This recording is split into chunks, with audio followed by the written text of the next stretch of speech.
तो दोस्तों कि कंस्ट्रक्शन साइट पर आखिरकार पीएमसी का क्या काम होता है, मैं आपको बताता हूँ। तो पीएमसी मतलब प्रोजेक्ट मैनेजमेंट कंसल्टेंट। जैसे कोई बहुत बड़ा प्रोजेक्ट है दोस्तों, ठीक है ना।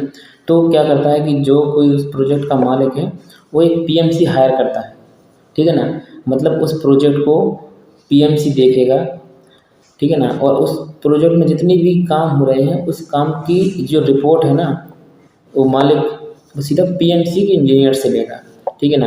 अब पीएमसी की बात, एक जो वर्क करता है ना वो होता है कॉन्ट्रैक्टर, ठीक है ना। जैसे कि कॉन्ट्रैक्ट में कोई भी कंपनी हो सकती है। तो जैसे कॉन्ट्रैक्टर जो कंपनी कॉन्ट्रैक्ट ले रही है उसका डिपार्ट होता है, उसमें सिविल इंजीनियर भी होते हैं, सेफ्टी वाले भी होते हैं, सुपरवाइजर भी होते हैं, सब होते हैं। सेम उसी तरह पीएमसी में भी रहते हैं। पीएमसी में भी रहेगा एक इंजीनियर रहेगा, सेफ्टी वाला भी रहेगा, और सब उसमें भी बिलिंग इंजीनियर रहते हैं। और तो उसमें क्या है कि उनको सिर्फ आकर के देखना है कि काम सही गुणवत्ता से हो रहा है कि नहीं हो रहा है, ठीक है ना। वो बिना पीएमसी इंजीनियर के सूचित किए बिना आप कोई काम नहीं कर सकते, ठीक है ना। जब वो पहले उस काम की चेकलिस्ट बनेगी, उसको देखेंगे, सही तरीके से जांचेंगे, तब वो साइन करेंगे, तब इसके बाद में काम होगा। अब बात करते हैं कि क्या पीएमसी में जॉब कैसे लग सकती है, मेन मुद्दे पे आते हैं। दोस्तों पीएमसी में जॉब करने के लिए पहले तो आपके पास बीटेक होना चाहिए, एमटेक होना चाहिए। बीटेक, एमटेक और एमबीए वाले भी इसमें जाते हैं क्योंकि मैनेजमेंट का काम है।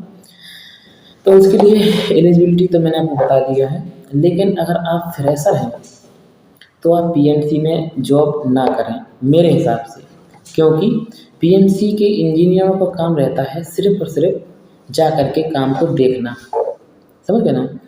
अब जब तुम फ्रेशर हो, तुमको खुद साला पता नहीं है कि क्या काम हो रहा है, ये काम सही हो रहा है कि गलत हो रहा है कि क्या, कुछ भान नहीं है।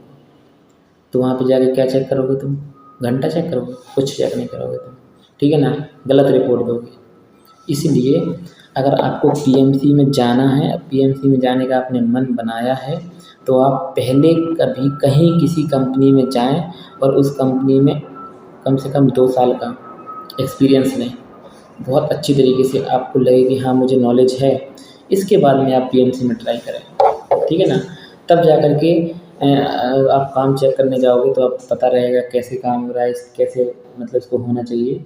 तब जा कर के जो कॉन्ट्रैक्टर हैं उसके काम में आप कमी निकाल पाओगे। कमी निकालना भी तो आना चाहिए ना कि इसमें क्या हो रहा है। अब ऐसा कहीं, अब तुम फ्रेशर हो, पीएमसी में चले गए, और पीएमसी में जाने के बाद क्या, मतलब जो कॉन्ट्रैक्टर के इंजीनियर हैं वो तुमसे ज़्यादा एक्सपीरियंस है, वो तुमको चूतिया बना देंगे।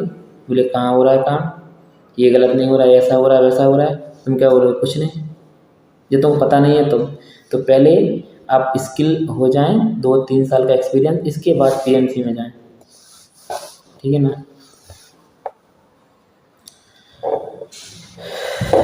तो